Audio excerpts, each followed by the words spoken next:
Good afternoon. I'm Anna Sara from Palantir's finance team, and I'd like to welcome you to our third quarter 2025 earnings call.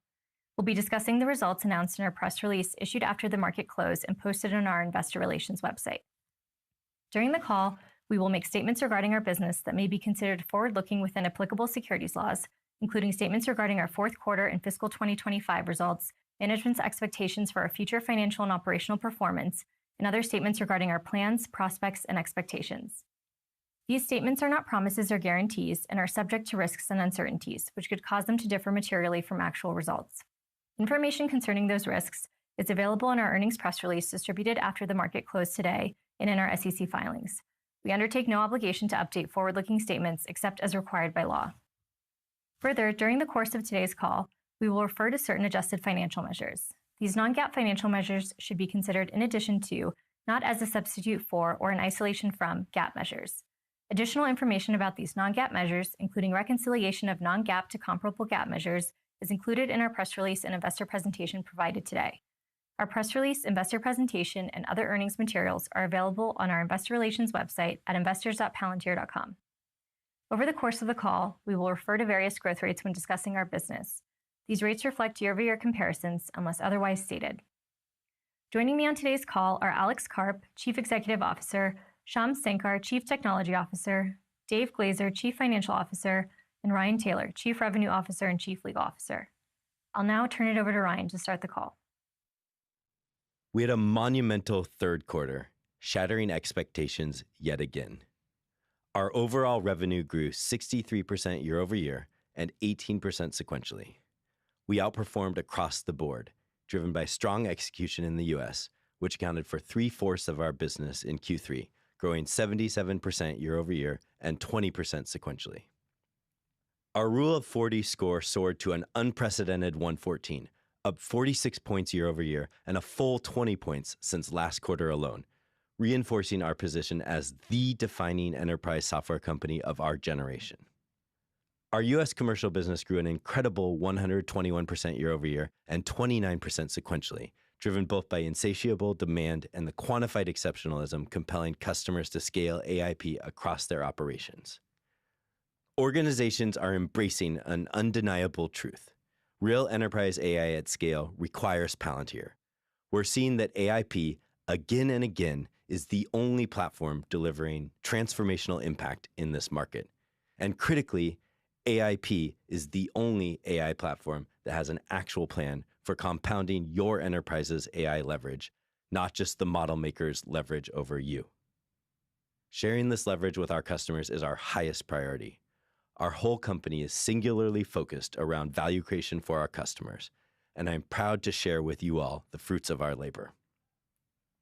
We closed our highest TCV quarter ever at $2.8 billion. Underlying this performance, we closed a staggering 204 deals worth $1 million or more, of which 91 deals were worth $5 million or more, and 53 deals were worth $10 million or more. In our U.S. commercial business, which now accounts for 34% of our overall revenue, we closed $1.3 billion in TCV, a milestone achievement for the fastest growing area of our business, with a more than 6x year-over-year growth rate on a dollar-weighted duration basis. The trajectory is clear.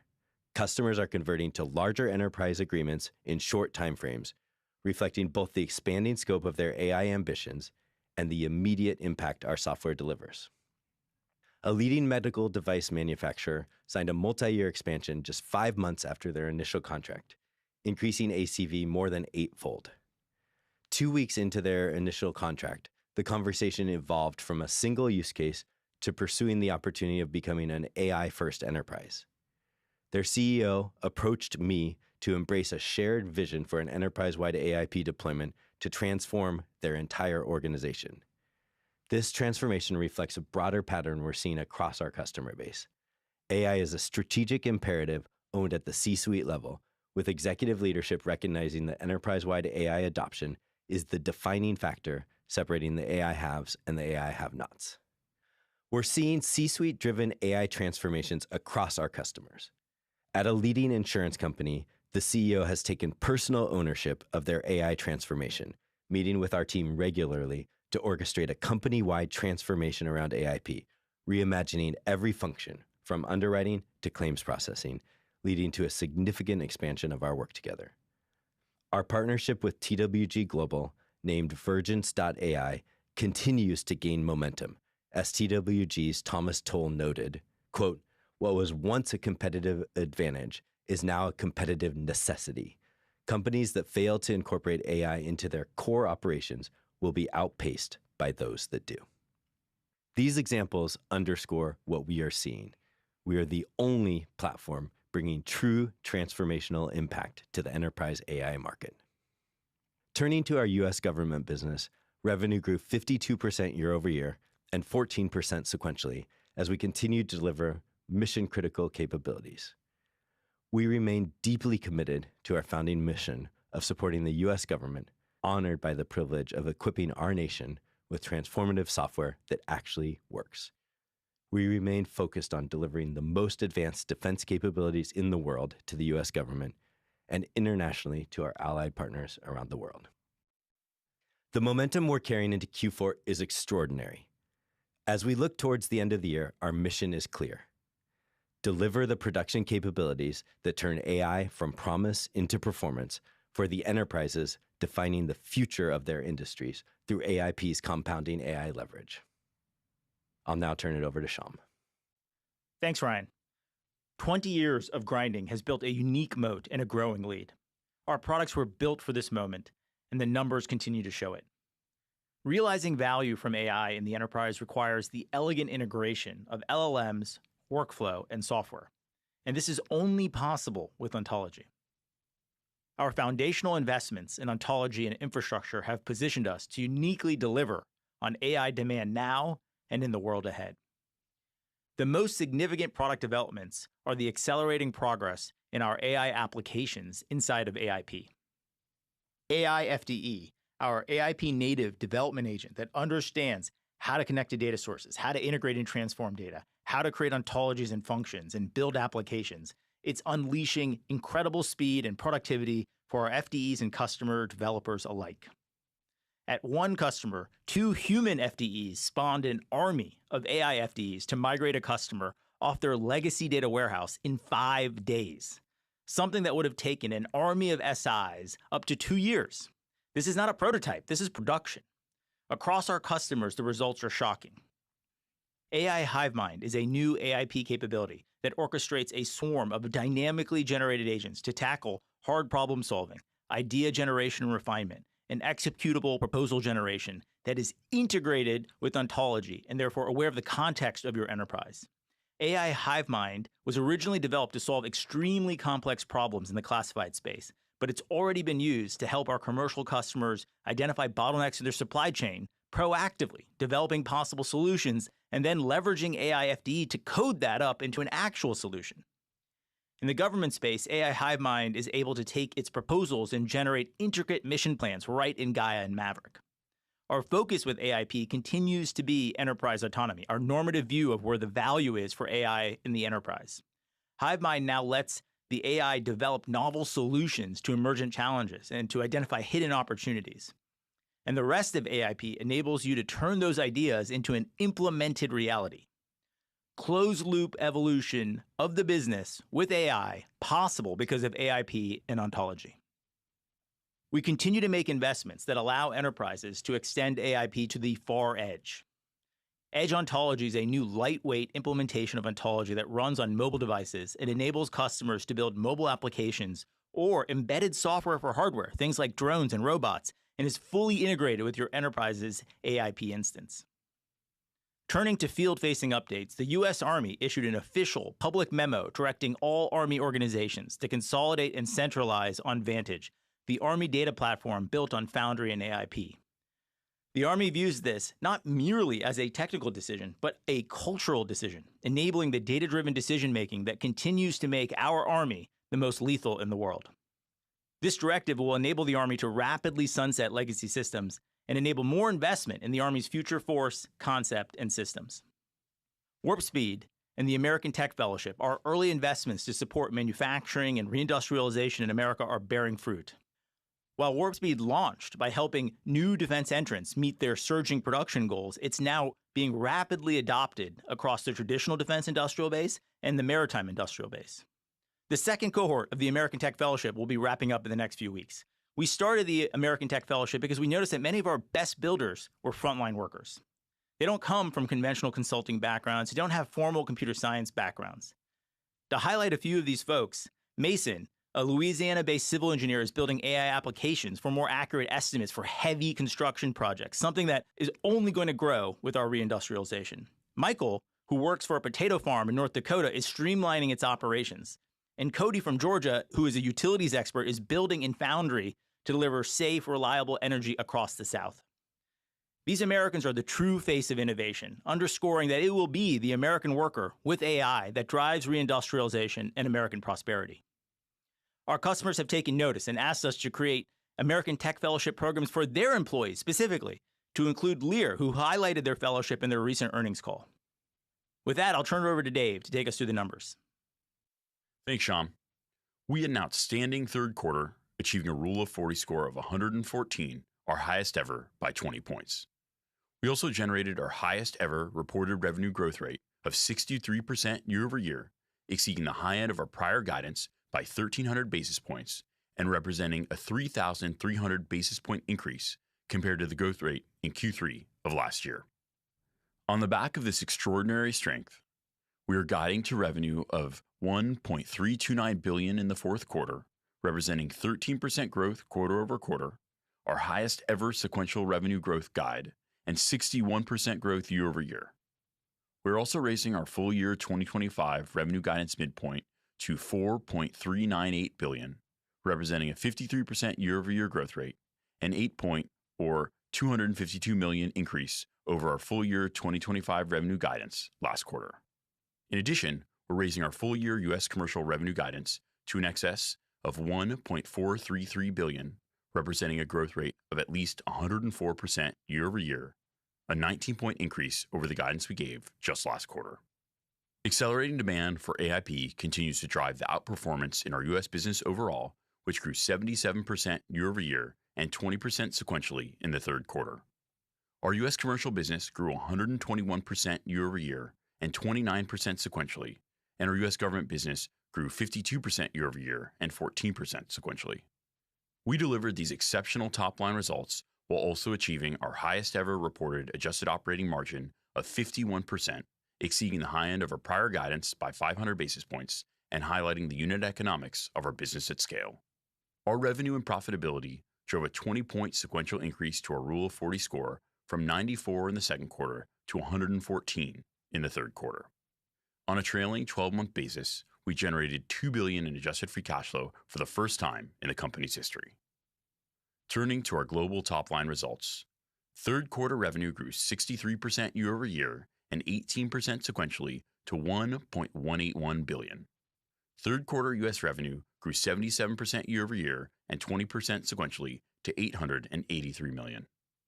Excluding the impact of revenue from strategic commercial contracts, third quarter revenue grew 65% year over year and 18% sequentially, and third quarter U.S. revenue grew 78% year over year and 20% sequentially. We closed our highest ever quarter of TCV bookings at $2.8 billion, up 151% year over year. This eclipses our prior highest quarter of TCV bookings just last quarter by nearly $500 million. Customer count grew 45% year over year and 7% sequentially to 911 customers. Revenue from our largest customers continues to expand. Third quarter trailing 12-month revenue from our top 20 customers increased 38% year over year to $83 million per customer. Now moving to our commercial segment. Third quarter commercial revenue grew 73% year over year and 22% sequentially to $548 million. This is the fourth consecutive quarter that revenue from our commercial business has been larger than our U.S. government business. Excluding the impact from strategic commercial contracts, third quarter commercial revenue grew 77% year over year and 22% sequentially.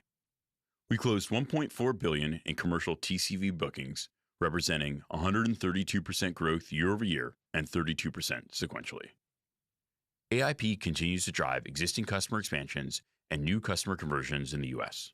Third quarter U.S. commercial revenue grew 121% year over year and 29% sequentially to $397 million. Excluding revenue from strategic commercial contracts, third quarter U.S. commercial revenue grew 126% year over year and 29% sequentially. In the third quarter, we closed $1.3 billion of U.S. commercial TCV bookings, representing growth of 342% year over year and surpassing the billion-dollar mark for the first time. Over the past 12 months, we closed $3.8 billion of U.S. commercial TCV bookings, a 217% increase from the prior 12 months, highlighting the demand for AI production use cases. Total remaining deal value in our U.S. commercial business grew 199% year over year and 30% sequentially. Our U.S. commercial customer count grew to 530 customers, reflecting growth of 65% year over year and 9% sequentially. Third quarter international commercial revenue grew 10% year over year and 5% sequentially to $152 million. For international commercial business, we continue to capitalize on targeted growth opportunities in Asia, the Middle East, and beyond, but remain focused on accelerating the growth in our U.S. business. Revenue from strategic commercial contracts was $2.9 million for the quarter. We anticipate fourth quarter 2025 revenue from these contracts to be between $2 to $4 million, compared to $9.6 million in the fourth quarter of 2024. We anticipate 2025 revenue from these contracts to be less than half of 1% of full-year revenue. Shifting to our government segment.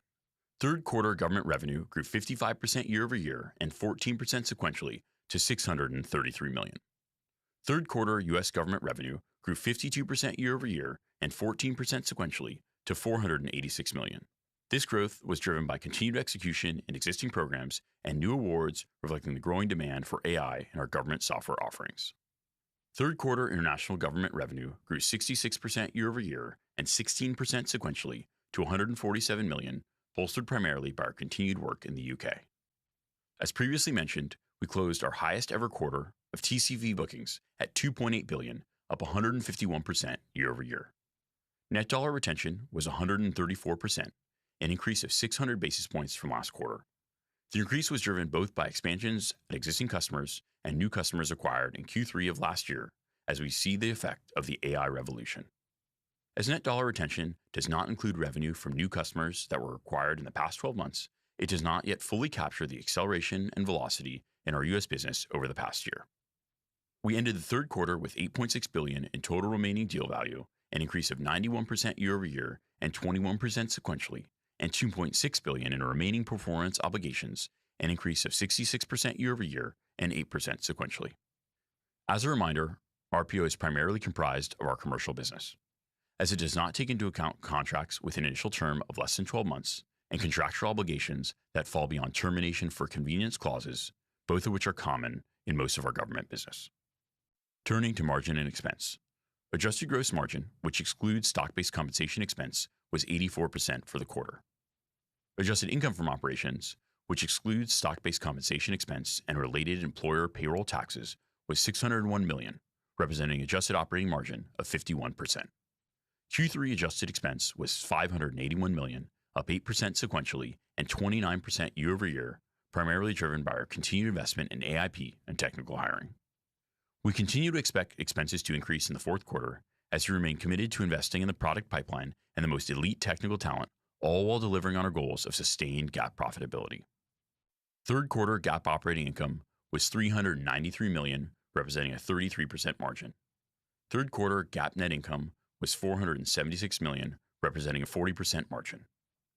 Third quarter stock-based compensation expense was $172 million, and equity-related employer payroll tax expense was $35 million.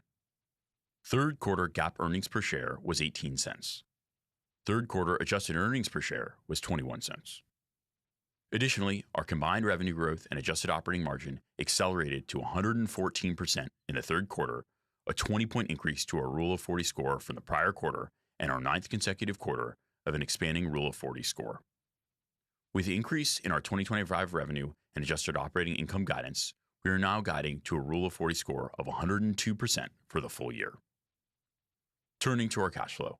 In the third quarter, we generated $508 million in cash from operations and $540 million in adjusted free cash flow, representing margins of 43% and 46% respectively. Additionally, we achieved $2 billion in trailing 12-month adjusted free cash flow for the first time. Through the end of the third quarter, we repurchased approximately 2.6 million shares as part of our share repurchase program. As of the end of the quarter, we have 880 million remaining of the original authorization. We ended the quarter with $6.4 billion in cash, cash equivalents, and short-term U.S. Treasury securities. Now turning to our outlook. For Q4 2025, we expect revenue of between $1.327 and $1.331 billion, and adjusted income from operations of between $695 and $699 million. For full year 2025, we are raising our revenue guidance to between $4.396 and $4.400 billion. We are raising our U.S. commercial revenue guidance to an excess of $1.433 billion, representing a growth rate of at least 104%. We are raising our adjusted income from operations guidance to between $2.151 and $2.155 billion. We are raising our adjusted free cash flow guidance to between $1.9 and $2.1 billion. And we continue to expect GAAP operating income and net income in each quarter of this year. With that, I'll turn it over to Alex for a few remarks, and then Anna will kick off the Q&A. Greetings. By any normal or even reasonable standard, these are not normal results. These are not even strong results. These aren't extraordinary results. These are arguably the best results that any software company has ever delivered. That's not hyperbolic, despite what your analyst friends may want you to believe, because they've been wrong at every price. They're wrong on at every single round. But of course, they're persuasive, and they're not investing their own money. But a normal enterprise company should not have a rule of 40 above 100. A normal enterprise company at our base should not have over 100% U.S. commercial growth, should not have 77% growth in the U.S. And by the way, that growth is being held down by a stagnant Europe, which is still a significant part of our business. So the pure unvarnished numbers are 77% growth off of a massive, significant base with very significant cash flow, with a company that throws off a rule of 40 of 114. And then if this world was at all sane, every single person in the financial world would stop and say, how did this happen? How did a company which stood by the American warfighter, Marines, special operators, people in clandestine services, who stood up for our right of free speech and was really the first company to be completely anti-woke, how did this company stick up for the American warfighter, actually give normal Americans venture quality results? So one of the issues we have with the arbiters of truth is it was the American worker that we supported and the American worker that we helped make rich. And the arbiters of truth somehow did not participate in that because they were such experts. And of course, but what these numbers show is doing that and taking the American worker along with it, and doing it in a way that foreshadowed the future. FDE, Ontology, Foundry, making each specific institution, making the American warfighter fight the way the American warfighter is born to fight, empowering the tenets of being, free and having the ability to do creative things in the battlefield context, and then taking enterprises, instead of selling them commodity, parasitic software with a massive sales force, with a kind of lumbering, jargon-bearing leaders offering you steaks and dinners and other things we shall not mention, in order that you turn the high value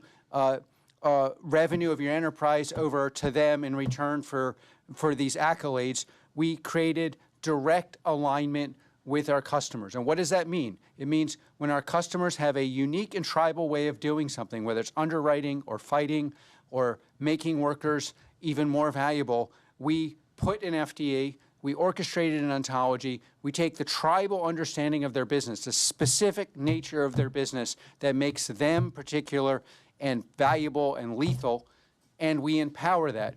And how do we participate in that?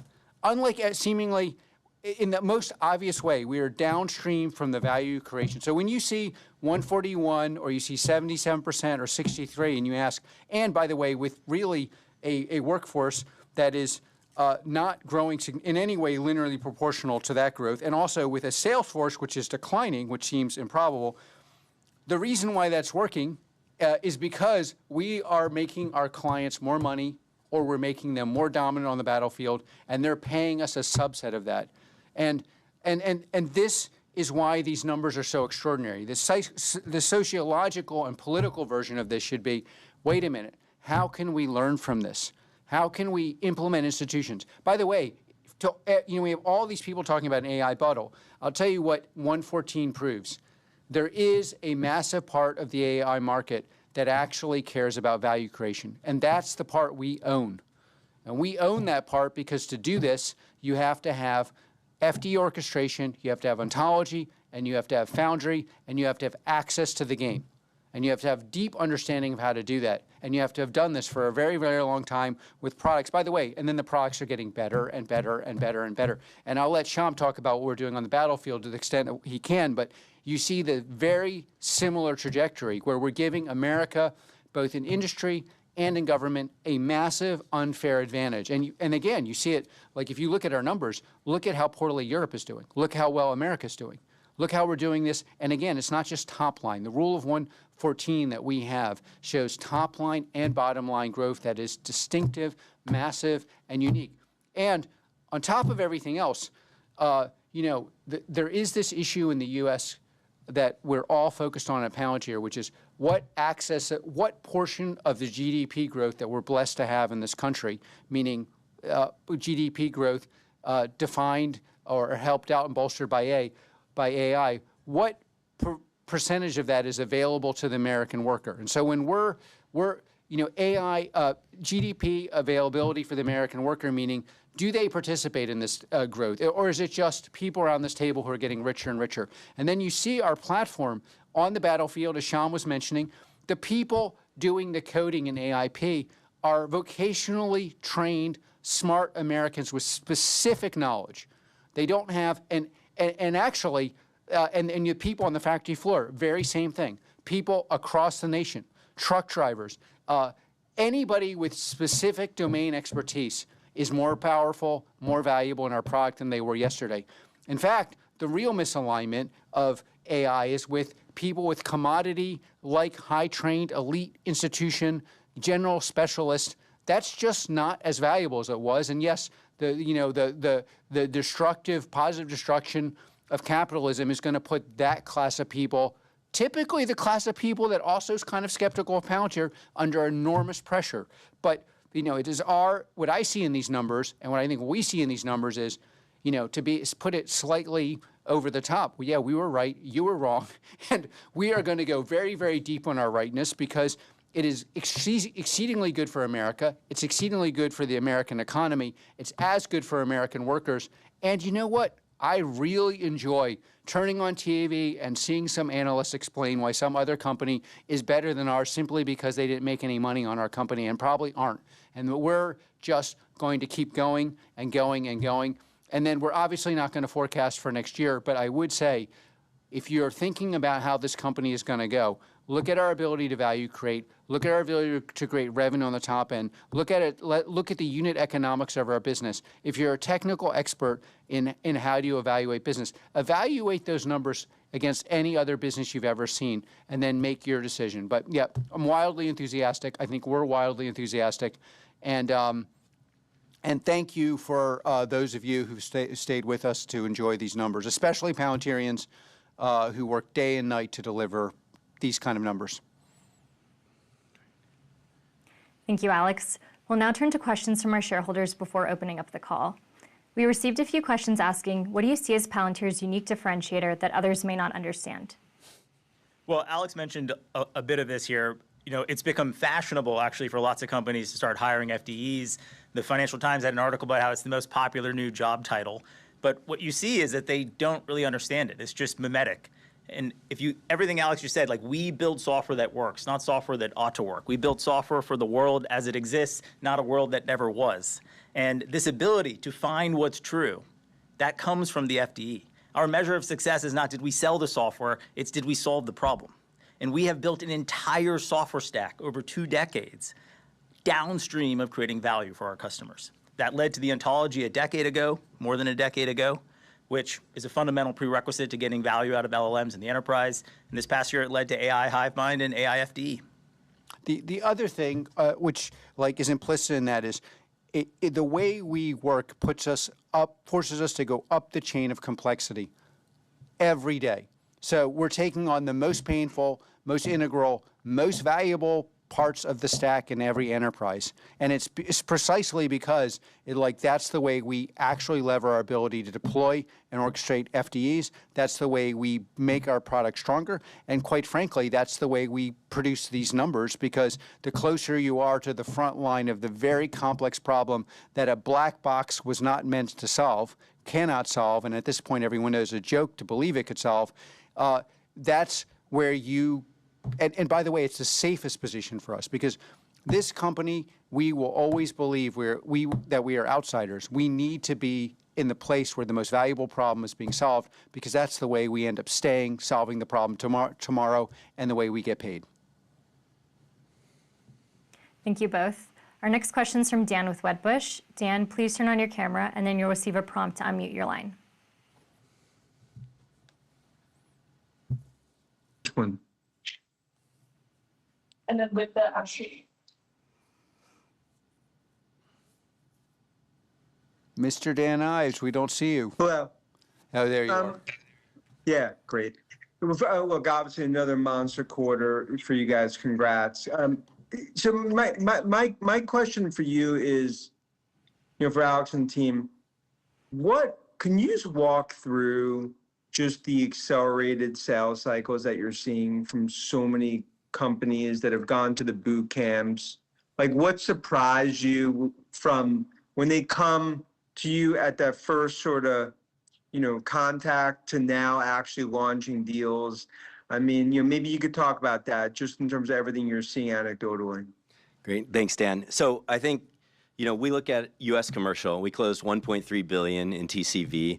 That's 6x on a dollar-weighted duration basis from what it was a year ago. And of those deals, 83 were worth $1 million or more, 40 were $5 million or more, 21 deals were $10 million or more. I've been involved in a lot of those directly. I'm feeling exactly what you're asking on the ground from customers. And what's happening now is from the C-suite across the company, customers are coming to us looking to not just say, let's do a use case. The customers where we're having the most impact are coming to us saying, how do we deploy this across our entire organization? How do we reorganize our entire organization around Palantir and AIP? And that's what's happening on the ground. And we're singularly focused on delivering the value to the customers, and that's our go-to-market. How do we get the product to them and deliver the value? Where Ryan is really very much on the front line here is, there's both how many customers approach you. I think where we're seeing the biggest shift is the customers who've approached us very quickly want to move to, how would I change my enterprise to express it in a way that's most valuable according to my terms in your product?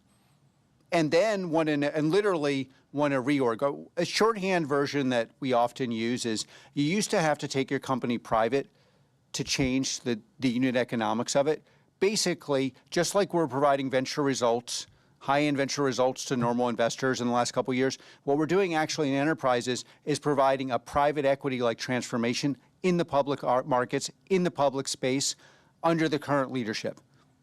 And that's essentially what our best, and by the way, the other thing Ryan would tell you about is our newer clients have much higher expectations of us. They're essentially, I want to transform my business. I want to do it in months. I want to do it in the public eye while being in the public market, mostly, not exclusively. And I want you to not only do the product side, but also tell us, how would you actually implement AI, Foundry, Ontology, FDE model, and our tribal knowledge to do that? And it's a completely different game. We used to have to beg and plead to be when we first started talking, we were begging and pleading to be at the margin of a problem that could affect a subset of the business. By the way, Shyam, it's unfortunately, he can only tell you 1% of what he's involved in, but this is exactly the same in the U.S. government and around the world. It's the things that we're sitting on and working on are crazy, crazy important, and they're not downstream of the problem. They are the problem, and we're reshaping them. Thank you both. Our next question is from Mariana with Bank of America. Mariana, please turn on your camera, and then you'll receive a prompt to unmute your line. Good afternoon, everyone. Hello. So I'm going to do, as usual, a couple of questions, one on commercial, one on defense or government. On commercial, I'd like to follow up to Dan's question. And let's see if you can discuss what changed from a behavioral perspective, from a customer's perspective, to see this accelerated appetite to incorporate Palantir, to not only accelerating how many customers you have, but also the existing customers go up the value chain.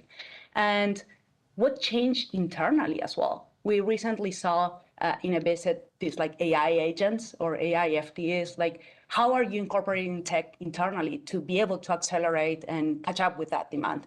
And on the government side, US government up 50% plus is really impressive. And how do you think about opportunities like Golden Dome going forward, piling up to this? Well, you guys want to answer these questions? I think that there's the external one, which is like, what does it feel like? That's clearly you. The internal one is a really subtle question, and I don't know, anyone should jump in there. And then obviously you should have Sham opine on, yeah. Yeah. Well, do you want to start with commercial or? Sure. Yeah. I think on the external, I think it's like going deeper and deeper and more like tangible results with customers where there's a network effect incoming, like customer sharing impact that we're having and direct impact we're having with customers. Customers are seeing as it's a continuation of what we've been doing, but going deeper and deeper with the customers on that impact. And I think that, what we're seeing is more and more are now coming to us saying, and the ones that are most impactful are coming to us saying, let's do more. Ryan is our best at being a wonderful, I'll just give a vulgar version here. Our clients realize the choices suck, basically, and they've tried a lot of stuff. It hasn't worked. And then we're in so many verticals. Let's just say we're in vertical 252 and we dominate for one customer. People see that. And then they're like, oh, well, I'll try this with some, I don't know, knockoff, half-fake thing. It's just like, and then a lot of people really still don't understand that are still trying to do this long migration where, LLMs are going to perform as if they're LLMs and ontology and as if the LLMs were not a commodity. But then in the marketplace, they see the final result of someone else using ontology, Foundry, FDE. And now it's like, wait a minute, I'm paying hundreds of millions of dollars and getting nothing. And the person down the road I kind of look down on is way ahead of me, and their unit economics are transforming overnight. And that just shifts the whole conversation. Because then we're like, okay, well, if you want it to work, you're going to have to do these 5 things. And these things are like, you're going to have to talk to Ryan, and you're going to have to, occasionally meet with me, and you're going to have to actually allow us to come in with engineers, and we're going to have to actually work on the problems that are valuable for your business, and also look at the costs that are dragging you down. By the way, the cost for most businesses is not just the actual money they're wasting. That wasted money creates an ecosystem of waste. They're talking to all these vendors all the time about all these things that will never work instead of solving the problem. It's like, and so getting the pathogens out of their business is a real issue, and now they're really, really interested in this. And then on the internal front, I would say, it's just we have to double down. The most important thing for us internally is, with all this success, we do not want to give up the unique attributes of Palantir and somehow purchase fake ways for us that are artificial for us. And so making sure we are very, very close to the problem and making sure everyone here, like if you heard our internal dialogue, it's much more like, who's on the factory floor here? What are we doing internally? How do we make sure our products are better and better? How do we make sure, say, Sham, who's a savant at going around and figuring out what the underlying tech issue is, how do we making sure we have the best product team and the very, very exact right fit for every single deployment across our deployments that we care about, especially mission deployments, which we highly, highly overvalue in terms of our time and energy. And how do you make sure Palantir stays as tribal and cultish and unique as it was 20 years ago. How do we double and triple down on that? And how do we recruit the right people? And then internally we have, look, we power ICE, we power efforts to defend America and Ukraine, and with allies. We're on the front line of all adversaries, including vis-a-vis China. And we support, we're at ICE, and we've supported Israel. Okay, these are very controversial. I don't know why this is all controversial, but many people find that controversial. Okay, so how do you align people to focus on these things in a way that is actually beneficial for us and our clients? These are really hard and tricky issues that we spend a lot of time. I would say, as an overarching thing, because what we found is the more we focus on our internal dynamics, the better our numbers are. That's why we have less salespeople, and we have 77% growth in 75% of our market, 121% growth in U.S. Comm. Please tell that to some of your friends. I don't even understand how they can look at these numbers and not drop the key out of their Motel 6 and just like say, you know, I mean, they're bombastic numbers, but it's like internal focus. I'll make the mistake of trying to follow Alex there and just say on the internal side with AIFDE, that's why we actually originally built it. You know, our headcount has grown roughly 10%, but revenue grew 63%. How are we doing that? You know, we've made our FDEs wildly more productive.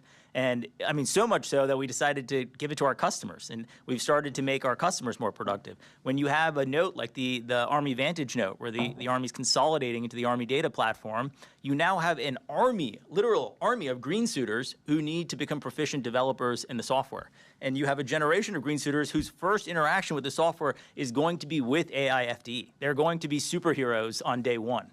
I think it's accelerating adoption, it's accelerating understanding, like the depth of adoption, not just are you using it, but how much of it are you really using, how much of it can you understand?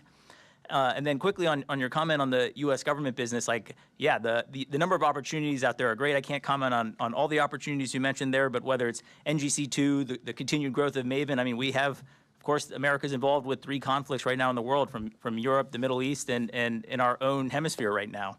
And things are getting a little spicy in Africa. By the way, let me say something slightly political, and I'm not saying other people agree with this, but when people are attacking our soldiers for stopping fentanyl from coming to this country, I want people to remember, if fentanyl was killing 60,000 Yale grads instead of 60,000 working class people, we'd be dropping a nuclear bomb on whoever was sending it from South America. So it's slightly like we in this at Palantir, we are on the side of the average American who sometimes gets screwed because all the empathy goes to elite people and none of it goes to the people who are actually dying on our streets. And that's why, it's like when you have an open border, it means that the average poor American earns less. I know my fellow progressives believe having an open border is going to make things, but that's because they're actually repping elite people instead of the working class. And the same thing in South America, it's like, to believe our Constitution does not give us the right to stop 60,000 deaths a year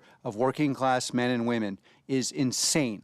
And this country is right to stop that, and I am very proud. I don't know all the efforts we're involved in, but to the extent we're involved in these efforts, I and most Palantirians are very proud of this. You're here. Thank you. Alex, as always, we have a lot of individual investors on the line. Is there anything you'd like to say before we end the call? We're rocking along. Please turn on the conventional television and see how unhappy those that didn't invest in us are. Enjoy, get some popcorn. They're crying. We are every day making this company better, and we're doing it for this nation, for allied countries, and